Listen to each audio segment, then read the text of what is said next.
एक बार माता पार्वती ने भगवान शिव से कहा कि प्रभु, मैंने पृथ्वी पर देखा है कि जो व्यक्ति पहले से ही अपने प्रारब्ध से दुखी है, आप उसे और ज्यादा दुख प्रदान करते हैं, और जो सुख में है आप उसे दुख नहीं देते। भगवान ने इस बात को समझाने के लिए माता पार्वती को धरती पर चलने के लिए कहा, और दोनों ने इंसानी रूप में पति पत्नी का रूप लिया और एक गांव के पास डेरा जमाया। शाम के समय भगवान ने माता पार्वती से कहा कि हम मनुष्य के रूप में यहाँ आए हैं, इसलिए यहाँ के नियमों का पालन करते हुए हमें यहाँ भोजन करना होगा। इसलिए मैं भोजन की सामग्री की व्यवस्था करता हूँ, तब तक तुम भोजन बनाओ। जब भगवान के जाते ही माता पार्वती रसोई में चूल्हे को बनाने के लिए बाहर से ईंट लेने के लिए गई, और गांव में कुछ जर्जर हो चुके मकानों में से ईंट लाकर चूल्हा तैयार कर दिया।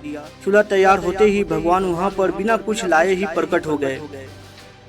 माता पार्वती ने उनसे कहा, आप तो कुछ लेकर नहीं आए, भोजन कैसे बनेगा? भगवान बोले, पार्वती, अब तुम्हें इसकी जरूरत नहीं पड़ेगी। भगवान ने माता पार्वती से पूछा कि तुम चूल्हा बनाने के लिए इन ईंटों को कहाँ से लेकर आई हो? तो माता पार्वती ने कहा, प्रभु, इस गांव में बहुत से ऐसे घर भी हैं जिनका रख रखाव सही ढंग से नहीं हो रहा है।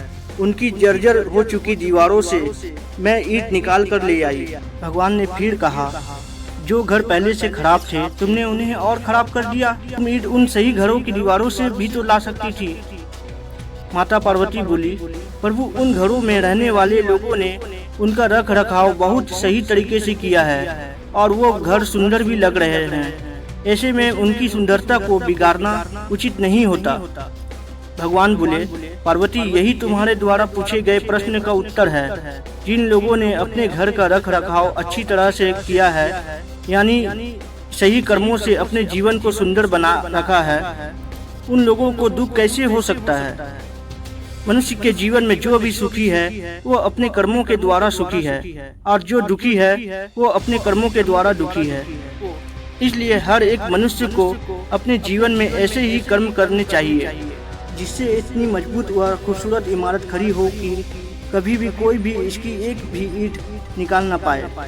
प्रिय बंधुओं व मित्रों, यह काम जरा भी मुश्किल नहीं है। केवल सकारात्मक सोच और निस्वार्थ भावना की आवश्यकता है।